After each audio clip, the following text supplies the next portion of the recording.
À l'heure où les négociations se poursuivent à Marseille pour tenter de trouver une sortie de crise à la grève de la SNCM qui frappe depuis plus de 3 semaines les 8 navires de la compagnie marseillaise et où le Premier ministre Manuel Valls dit que l'État va intervenir pour libérer les quais et les navires bloqués, un petit retour en arrière s'impose sur les raisons de ce mouvement à la veille des grands départs en vacances. En fait, les marins CGT de la SNCM, qui sont d'ailleurs dans cet attelage un peu improbable avec les cadres marins et officiers de la compagnie, reprochent à l'État de ne pas avoir tenu sa promesse de soutenir le plan long terme qui avait été défendu par la précédente direction du groupe. Alors il faut effectivement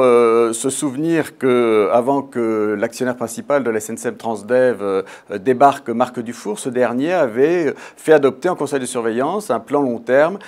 qui devait permettre à la compagnie de repartir sur des bonnes bases avec des nouveaux navires et un nouveau cadre social négocié avec les salariés. Sauf que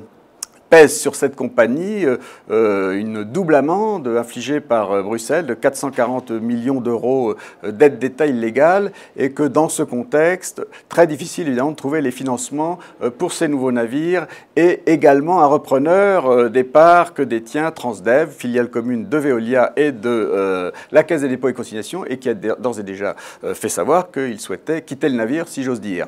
La seule issue serait un redressement judiciaire. Eh bien, les salariés donc demandent à l'État et à l'actionnaire principal donc, de renoncer à cette perspective d'un redressement judiciaire. Sauf qu'on est clairement là dans une impasse puisque sauf à considérer un miracle, en quelque sorte, d'un repreneur qui tomberait du ciel, tout le monde s'accorde à dire que la seule solution et la seule voie, effectivement, pour permettre à la SNCM de repartir sur de bonnes bases, c'est effectivement un redressement judiciaire. Redressement judiciaire qui ne veut pas dire faillite, bien sûr. Et ça me fait penser une analogie avec un récent conflit social d'une autre grande entreprise, grande marque française, La Redoute, dans le nord de la France, tout à fait à l'opposé, où il y a quelques mois, la CFDT, qui est le syndicat principal, a mené une grève jusqu'au boutiste, s'opposant à la reprise de la société par ses managers et à leur plan qui prévoyait près de 50% de suppression d'emplois. Le conflit a failli aller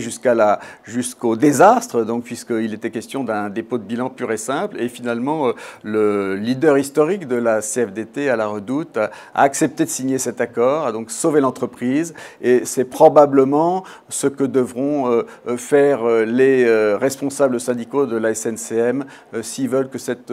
compagnie continue de naviguer sur les eaux entre Marseille et la Corse.